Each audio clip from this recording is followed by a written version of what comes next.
تو جو M Q M کے سابقہ رہنما ہے محمد انور صاحب، جو بانی ایم کیو ایم کے بہت قریب تھے، تو وہ جو گفتگو کر رہے ہیں اور ان کی جو گفتگو آپ نے سنی، اس سے اب پاکستان کی سیاست پر کیا اثرات مرتب ہوں گے؟ کیونکہ جو ایم کیو ایم پاکستان ہے وہ موجودہ حکومت کی اتحادی بھی ہے، اور بھی کچھ انور صاحب کے جو پرانے ساتھی ہیں وہ کچھ اور بھی پارٹیوں میں موجود ہیں.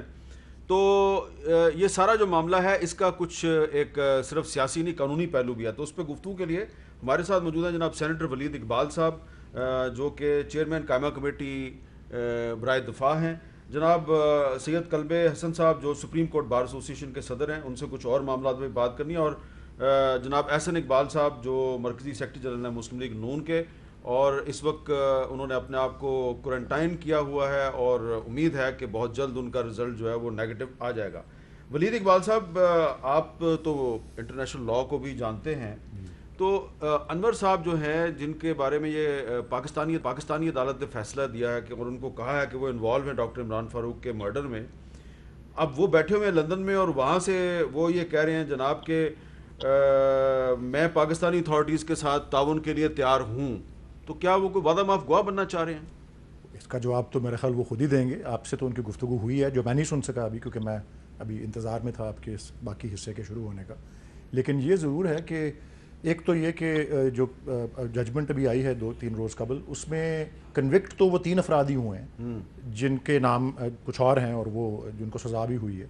اور جو انور صاحب اور الطاف حسین صاحب اور ایک اور تیسرے صاحب ہیں جن کو صرف طلب کیا گیا ہے، ان کے خلاف کو یہ بھی وہ یہ آبزرویشنز ہیں کہ ان کے حکم پہ اور ان کی انوالومنٹ سے یہ تھا، لیکن ان کو موقع کچھ دیا گیا ہے کہ آپ آئیں اور اپنی پوزیشن ایکسپلین کریں.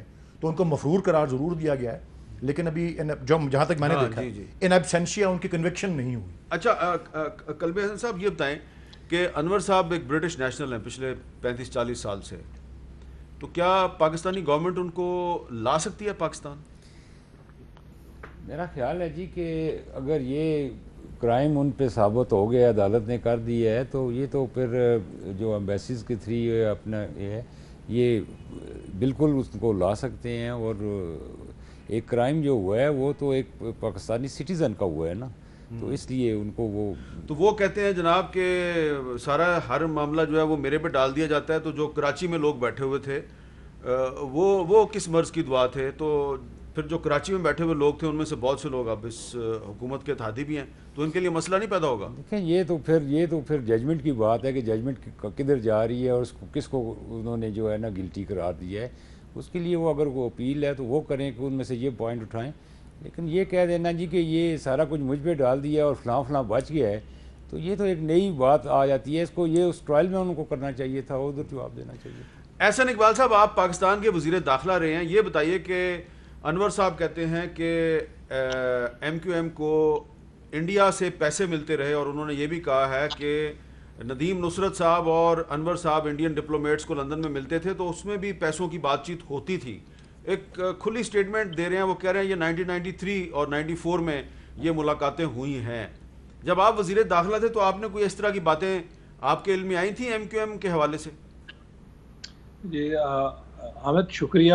سب سے پہلے تو میں آپ کے پروگرام کے ذریعے پاکستان کے ایک بہت ہی مشہور مایہ ناز ماہر تعلیم جناب نثار صدیقی صاحب کے انتقال پہ افسوس کا اظہار کرنا چاہوں گا.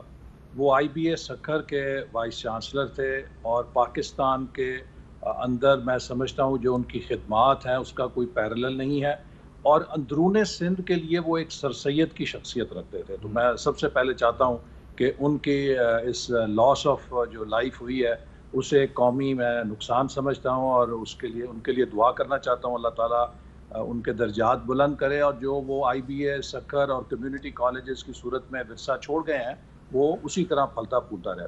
جہاں تک آپ نے ایم کیو ایم کے مسئلے کی بات کی، آپ کو پتہ ہے کہ یہ 90s سے ایک قضیہ چل رہا ہے، اور کئی دفعہ اس طرح کے الزامات لگے، لیکن پھر ہم نے یہ بھی دیکھا کہ جنرل مشرف کے دور میں ان کو حکومت کا حصہ بھی بنا لیا گیا.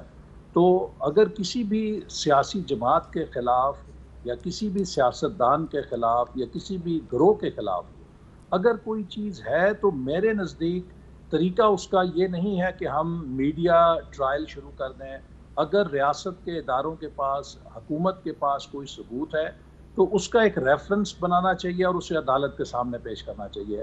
آپ دیکھیے کہ ہمارے ہاں بدقسمتی یہ ہے کہ ہم میڈیا کے اوپر موضوعات چھیڑ دیتے ہیں، نئی بحثیں چھیڑ دیتے ہیں، جس سے جو اصل ایشوز ہیں ہمارے قومی سیاست کے یا قومی منظر کے، وہ پیچھے ہو جاتے ہیں. تو اگر حکومت کے پاس کوئی ٹھوس شواہد ہیں تو ان کو عدالت کے ایک آئین اس کا طریقہ بتاتا ہے کہ اگر کوئی ایسی جماعت ہے کہ جو فورن فنڈنگ لے کر آتی ہے اور اس کے ثبوت آپ کو ملتے ہیں، تو حکومت کا فرض ہے کہ پھر اس کا ایک ریفرنس تیار کرے اور اس جماعت کے خلاف کارروائی کے لیے جو قانونی تقاضے ہیں وہ پورے کرے. لیکن اگر ایسا کوئی کام نہیں ہوتا اور ہم صرف بیان بازی تک رہتے ہیں تو میں نہیں سمجھتا کہ یہ کوئی ایک بہت ہی مثبت یا کوئی بہت پروڈکٹیو ایکسرسائز ہے. اچھا اب ذرا آ جاتے ہیں جی. آج وزیر اعظم عمران خان صاحب نے جو گفتگو کیا، اس گفتگو میں ایک دفعہ پھر انہوں نے آج بات کیا ہے کہ اگر صوبے مجھ سے پوچھتے تو میں لاک ڈاؤن نہ کرنے دیتا. سنیے کیا کہا عمران خان صاحب. میرے سے اگر وہ پوچھ لیتے صوبے تو میں کبھی اس طرح کا لاک ڈاؤن نہ ہونے دیتا. میرے اوپر بڑی تنقید ہوئی کہ جی دیکھیں ہندوستان میں اس نے نریندر موڈی نے کر دیا لاک ڈاؤن. اس نے وہ لاک ڈاؤن کیا جو لوگ میرے سے توقع کر رہے تھے میں کروں. اللہ کا شکر ہے میں نے پریشر ریزسٹ کیا اور نہیں کیا وہ. میں بھی ابھی لڑکانہ گیا پیسہ ڈسٹریبیوٹ کرنے دیکھنے کے لیے، اور ادھر میں نے یہی دیکھا کہ وہ بیچارے کوئی ترخان ہے، کوئی درزی ہے، کوئی اور کئی مجھے افسوس ہوا کہ لڑکانے میں کوئی اس میں سے 20% چھابڑی والے تھے. تو مجھے ابھی تک یہ نہیں سمجھ آئی کہ چھابڑی والوں کو کیوں بند کر دیا ہم نے. اچھا لیکن ولید اقبال صاحب، جو انیشلی جب سندھ میں لاک ڈاؤن ہوا تھا تو اس کے بعد پھر پنجاب میں بھی ہوا تھا، پھر خیبر پختونخوا میں بھی ہوا تھا، پھر بلوچستان میں بھی ہوا تھا. اب تو سمارٹ لاک ڈاؤن ہو رہا ہے، لیکن اس وقت تو سب صوبوں نے کر دیا. وزیر اعظم صاحب جو ہیں وہ بار بار یہ کیوں کہہ رہے ہیں کہ صوبے جو ہیں وہ اگر مجھ سے پوچھتے تو میں ان کو لاک ڈاؤن نہ کرنے دیتا. اس کا مطلب ہے کہ اگر پنجاب کی گورنمنٹ نے یا خیبر پختونخوا کی گورنمنٹ نے ان سے نہیں پوچھا تو ان کو اس کی شکایت ہے. جی لگتا تو یہی، اور میں ضرور اس پہ روشنی ڈالوں گا. اس سے پہلے بالکل مختصراً ایک دو چھوٹی باتیں وہ ادھوری رہ جائیں گی. پاکستان اور انگلستان کا اس طرح کا معاہدہ کوئی نہیں ہے جس پہ کوئی شخص کو as of right Pakistani government طلب کر سکے. ٹھیک ہے. تو اس کیس میں یا کسی بھی اور کیس میں جب تک برطانوی حکومت کی ایمانہ ہو، ان کا کوئی شہری یا ان کی سرزمین پہ رہنے والا کوئی شخص، جس میں میاں نواز شریف صاحب بھی ہیں، اسحاق ڈار صاحب بھی ہیں، وہ ان کی مرضی کے بغیر جو ہے جب تک وہ نہ مانے وہ پاکستان گورنمنٹ زبردستی ان کو نہیں لا سکتی. اپنی مرضی سے آ جائیں ٹھیک ہے تو ٹھیک ہے. جہاں تک احسن اقبال صاحب نے کہا، انہوں نے اس بات کی تصدیق نہیں کی کہ ان کے جب یہ انٹیریئر منسٹر تھے انہوں نے کوئی ایسی بات یا خبر سنی. لیکن یہ ضرور ہے کہ میں ویسے جانتا ہوں کہ الطاف حسین صاحب کے اچھے خاصے بیانات آتے رہے جن کے بعد پھر ایونچولی لاہور ہائی کورٹ نے ان پہ بین لگا دیا تھا. اور یا ان کے بیانات کی اشاعت ویسے بین لگ گیا تھا اور لاہور ہائی کورٹ میں انہوں نے چیلنج کیا تھا، کچھ ہوا تھا جس میں، لیکن کورٹ کے حکم سے وہ پاکستان کے میڈیا پہ آنے کے اوپر ان کی مسلسل پابندی لگ گئی. تو اب کیونکہ ایک عدالت کا حکم آیا تو ہم اس پہ گفتگو کر رہے ہیں، ہم بانی ایم کیو ایم پہ بات نہیں کر رہے. ہاں جی. اور ویسے یہ اس حد تک احسن اقبال صاحب نے ٹھیک فرمایا ہے کہ اگر کوئی سیاسی جماعت بھی پاکستان کی ساورنٹی یا انٹیگریٹی کے خلاف کام کر رہی ہو یا کچھ اور بھی وہ فنڈنگ وغیرہ کے حوالے سے فارن گورنمنٹ سے کوئی فنڈز لے رہی ہو تو وہ اپنا اس کی رجسٹریشن کینسل ہو سکتی ہے. ابھی تک پاکستان کی تاریخ میں اس کی جہاں تک میں جانتا ہوں ایک ہی مثال ہے جو وہ NAP ہوتی تھی، جو ANP کے پچھلا ورژن، نیشنل عوامی پارٹی. وہ 70 کی دہائی میں بھٹو صاحب کی گورنمنٹ نے وہ ریفرنس بھیجا تھا اور سپریم کورٹ نے اپ ہولڈ کیا تھا اس کو. اور وہ کچھ ایسی تقاریر تھیں جن پہ انہوں نے کہا تھا ہم بارڈر کو تورخم سے مرگلہ تک لے آئیں گے، بارڈر چین کو. وہ نیب جو ہے وہ دیکھیں نا، اب اس میں سے کتنی پارٹیاں نکل آئی. ANP نکل آئی ہے، اس میں سے نیشنل پارٹی نقل آئی ہے، اس میں سے BNP مینگل نکل آئی ہے، اس میں سے اور بھی بہت سی پارٹیاں نکل آئی ہیں. اور وہ ایک نیشنل پارٹی تھی، ایک قومی دھارے کی پارٹی تھی، اس پر پابندی لگانے سے جو علاقائی جماعتیں ہیں وہ نکلی ہیں. ہاں جی کہا بھی جا سکتا ہے. اور پھر انہوں نے بھی اپنے آپ کو ایک نئے نام سے رجسٹر کرا لیا تھا. اس میں اور بھی محرکات ہو سکتے ہیں، لیکن یہ میں اس کے قانونی پہلو پہ روشنی ڈالنا چاہ رہا تھا. اور اب ذرا وہ صوبوں والا سوال جو ہے اس پہ عمران خان صاحب کے ذہن میں پہلے دن سے بڑی یہ روز روشن کی طرح واضح بات تھی.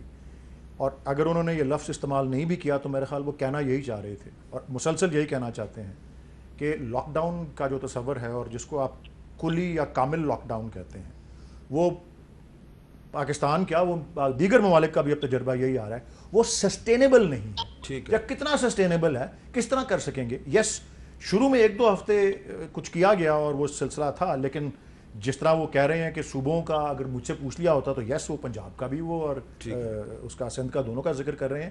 لیکن اگر آپ دیکھیں آج اس کے بعد شفقت محمود صاحب نے بھی بیان دیا ہے کہ اب تو تعلیمی اداروں کو بھی ایس او پیز کے اوپر عمل درآمد کے حوالے سے کھولنے پر سوچا جا رہا ہے، غور کیا جا رہا ہے، اور صوبوں سے سفارشات جو ہیں وہ منگوائی جا رہی ہیں. ٹھیک ہے. قلبی حسن صاحب، عمران خان صاحب ایک تو صوبوں کے ساتھ شکوہ شکایت کر رہے ہیں، ساتھ ہی وہ یہ بھی کہہ رہے ہیں کہ 18ویں ترمیم پر نظر ثانی کی بہت ضرورت ہے. آپ کا کیا خیال ہے، اس وقت پاکستان میں ماحول ایسا ہے 18ویں ترمیم پر نظر ثانی ہو سکتی ہے، جبکہ حکومت اور اپوزیشن کے تعلقات بھی کوئی اتنے اچھے نظر نہیں آ رہے ہیں؟ پہلے تو 18ویں ترمیم کے لیے انہیں وہ میجارٹی چاہیے جس کے تحت وہ کر سکتے ہوں، وہ بظاہر تو ممکن سامنے نظر نہیں آ رہی. اور دوسری بات ہے کہ یہ تو مسلسل ایک، میں تو کہوں گا کہ یہ تو پاکستان بننے کے بعد سے ایک شکایت چل رہے تھے صوبوں کے کہ ان کو ان کا ڈیو جو ہے وہ شیئر نہیں مل رہا. اب وہ اتنی جدوجہد کے بعد ایک 18ویں ترمیم آئی ہے تو صرف اس لیے کہ وہ 57.7% ان کا کر دیا گیا ہے کہ اس سے کم ان کا شیئر نہیں ہوگا، اور یہ پرابلمز آ رہی ہیں قرضے میں یا کسی اور بڑے چیز میں جو ہے نا وہ فنڈنگ کم ہو رہی ہے، تو اس لیے اگر وہ کر دیا جائے کہ جی اس کو امینڈمنٹ کی جائے، تو میرا تو خیال ہے کہ یہ بالکل صوبوں کے ساتھ جو ہے وہ ناانصافی ہوگی. یہ ایک بہترین امینڈمنٹ آئی ہے جس سے صوبوں جو ہیں وہ اپنے کانفیڈنس کے ساتھ اپنے وہ کام کر رہے ہیں. صرف فنڈنگ ادھر چلی گئی ہے زیادہ. اور دوسری بات یہ ہے کہ اگر وہ انہوں نے اپنے کوئی لاک ڈاؤن کی جو ہے اس پہ تھوڑا سا انہوں نے فیڈریشن سے نہیں بات پوچھی، تو یہ شکوہ اس لیے اگر آتا ہے تو یہ میں سمجھتا ہوں کہ یہ ٹھیک نہیں ہے. اس کو نہ چھیڑا جائے تو بہت اچھا ہے. پہلے ہم کچھ تجربے ہمارے ساتھ ہو چکے ہیں، ان سے بھی ہمیں سبق سیکھنا چاہیے. اچھا احسن اقبال صاحب، آپ کا اس کے بارے میں کیا خیال ہے کہ جب نواز شریف صاحب وزیر اعظم تھے تو اس وقت ہم نے سنا تھا کہ یہ باتیں ہوتی تھیں اعلیٰ سطحی اجلاسوں میں کہ جو صوبے ہیں ان کو کچھ زیادہ اختیارات مل گئے ہیں. اب یہ جو بحث ہے، کیا پارلیمنٹ میں اس پہ دوبارہ نظر ثانی کی گنجائش نہیں ہے؟ دیکھیے، 2 چیزیں آپ نے اٹھائیں. پہلی تو میں جو پرائم منسٹر کا بیان ہے اس کے اوپر ضرور کہنا چاہوں گا کہ ایک چیز ہے، وہ کرنل محمد خان نے ایک ناول لکھا تھا یا کتاب تھی، مزید حماقتیں، کہ آپ حماقت کرتے ہیں اس کے بعد مزید حماقتیں کرتے ہیں. نہیں، وہ کرنل محمد خان کی نہیں تھی، وہ شفیق الرحمان صاحب کی تھی. حماقتیں اور پھر مزید حماقتیں. ہاں، شفیق الرحمان صاحب کی حماقتیں، اس کے بعد مزید حماقتیں. آپ غلطی کریں اس کے بعد مزید غلطیاں کریں. دیکھیے، ورلڈ ہیلتھ آرگنائزیشن اور IMF نے اپریل کے مہینے میں ایک مشترکہ رپورٹ شائع کی جس میں انہوں نے کہا کہ وہ ملک اور لیڈر جو اس کو روزگار اور پبلک ہیلتھ کے درمیان ایک کوئی کمپرومائز سمجھتے ہیں یا ایک ٹریڈ آف سمجھتے ہیں، وہ نہایت غلطی کا شکار ہیں. اس کو صرف اور صرف ایک آنکھ سے دیکھنے کی ضرورت ہے، وہ پبلک ہیلتھ کے اینگل سے. پاکستان واحد ملک ہے کہ جس کے وزیر اعظم نے اس کو روزگار اور اکانومی کا ایشو بنا دیا. اس کا نتیجہ یہ ہے کہ 5000 ہمارے ڈاکٹرز اس وقت اس کا نشانہ بنے ہوئے ہیں. اس کا نتیجہ یہ ہے کہ ہم تیزی کے ساتھ دنیا کی فاسٹسٹ گروئنگ جو کنٹریز ہیں اس کا شکار ان کے اندر شامل ہو رہے ہیں. دیکھیے، مارچ اور اپریل کے 2 ہفتے 6 ہفتے اگر یکسوئی کے ساتھ لاک ڈاؤن کر دیا جاتا، آج کم از کم اس کا 10-20واں حصہ ہم شکار ہوتے، اتنی بڑی یہ وبا ہمارے اوپر نہ پڑی ہوتی. لیکن ابھی تک وزیر اعظم اصرار کری جا رہے ہیں اپنی اس غلط فیصلے کے اوپر. میں اس کے اوپر حیران ہوں. جہاں تک 18ویں ترمیم کی بات کی، جیسے قلب حسن صاحب نے کہا، ان کے پاس تو سمپل میجورٹی بھی شاید نہیں ہے سینٹ کے اندر کہ یہ اس کو پاس کروا سکیں کو جا کے 2/3. دیکھیے، ہم نے 5 سال حکومت کی ہے حامد صاحب. ہم نے 5 سال اسی 18ویں ترمیم کے ساتھ پاکستان کی تاریخ کا سب سے بڑا ڈیولپمنٹ ایکسپینڈیچر اور پاکستان کی تاریخ کا سب سے بڑا ڈیفنس ایکسپینڈیچر دونوں کو چلایا ہے. اصل بات ہے گروتھ. اگر آپ اکانومی کی گروتھ ختم کر دیں تو اس کے بعد پھر آپ کے پاس وسائل کا مسئلہ یہ بن جاتا ہے کہ آپ اگر پیر ڈھانپیں گے تو پیٹ ننگا ہو جائے گا، پیٹ ڈھانپیں گے تو آپ کا پیر ننگا ہو جائے گا. آج ہم جس مصیبت میں پھنس گئے ہیں کہ اس حکومت نے، یہ دنیا کے اندر ورلڈ ریکارڈ ہے کہ کوئی معیشت 5.8 سے 2 سالوں کے اندر -0.5% کے اوپر کریش کر گئی ہو. اور یہ ایک بہت بڑا ان کو کرونا کا شکر ادا کرنا چاہیے کہ جس نے ان پہ تھوڑا پردہ ڈال دیا، ورنہ اکانومی تو مارچ 2020 تک بیٹھ چکی تھی، کارخانے بند ہو رہے تھے، انڈسٹری بند ہو رہی تھی، انجینئرنگ کی صنعت ختم ہو چکی تھی، زراعت ہماری بند ہو چکی تھی، یہ ساری چیزیں تو پہلے ہی ہو چکی تھیں، اس کے اوپر کرونا آ گئی ہے۔ اب جو میں یہ کہنا چاہتا ہوں کہ دیکھیے پاکستان غیر معمولی حالات سے دوچار ہے، ہم بڑے ملٹی ڈائمینشنل تھریٹس کا شکار ہیں، ہمارا ریجن بہت تیزی کے ساتھ بوائل کر رہا ہے، ہماری جو سوسائٹی ہے وہ اس پینڈیمک کا نشانہ بنی ہوئی ہے، ہماری اکانومی کریش کر چکی ہے۔ میں حیران ہوں کہ اس سب کے باوجود حکومت کا رویہ اپوزیشن کے ساتھ یہ ہے کہ صبح سے لے کے شام تک یہ لوگ کھڑے ہوتے ہیں، پولرائزیشن کرتے ہیں، تنقید ایسی کہ پگڑی اچھالتے ہیں، ملک کے اندر محاذرائی کو بڑھا رہے ہیں۔ میں تو ان کی عقل پہ حیران ہوں، وزیر اعظم سے لے کے لیکن احسن اقبال صاحب اپوزیشن بھی تو یہی کر رہی ہے نا، اپوزیشن بھی دیکھیں قومی اسمبلی میں وہ فیڈرل گورنمنٹ کی بات نہیں مانتی، اور سندھ اسمبلی میں جو وہاں کی اپوزیشن ہے وہ پیپلز پارٹی کی بات نہیں مانتی، دونوں جگہ پہ اپوزیشن ایک ہی کام کر رہی ہے۔ آپ کو حامد میں بتاؤں، دیکھیں یہ پاکستان کی اپوزیشن وہ ذمہ دار اپوزیشن ہے۔ اب مثال کے طور پہ لاک ڈاؤن ہے، اب اگر وزیر اعظم اس کے اوپر پالیٹکس کر رہے ہیں کہ میں نے لوگوں کو ناراض نہیں کرنا، تو ہم ووٹ نہیں لیتے۔ ہم نے حکومت کو کہا کہ آپ آئیے، ان دنوں میں جب یہ مؤثر تھا لاک ڈاؤن کیجئے، ہم آپ کا ساتھ دیں گے، اس کو ایک قومی مسئلہ بنائیں۔ ہم نے تو سیاست نہیں کی، حکومت نے اس کا کوئی فائدہ نہیں اٹھایا۔ جہاں اپوزیشن آپ کو کہہ رہی ہے کہ آپ سخت اقدامات اٹھائیں، ہم آپ کے ساتھ مل کے اس کا سیاسی نقصان برداشت کرنے کے لیے تیار ہیں، لیکن اس میں مسئلہ دیکھیں نا، یہ جو لوگ آپ کی بات سن رہے ہیں اور جو ولید اقبال صاحب کی بھی بات سن رہے ہیں، وہ یہ سوچ رہے ہوں گے کہ یہ اگر دونوں اسی طرح لڑتے رہے تو وہ لوگ کدھر جائیں گے نا۔ اصل مسئلہ یہ ہے، میں اس پہ میں آپ سے بات کرتا ہوں ایک وقفے کے بعد۔ میں نے تو بات ہی یہ کی ہے۔ ایک وقفے کے بعد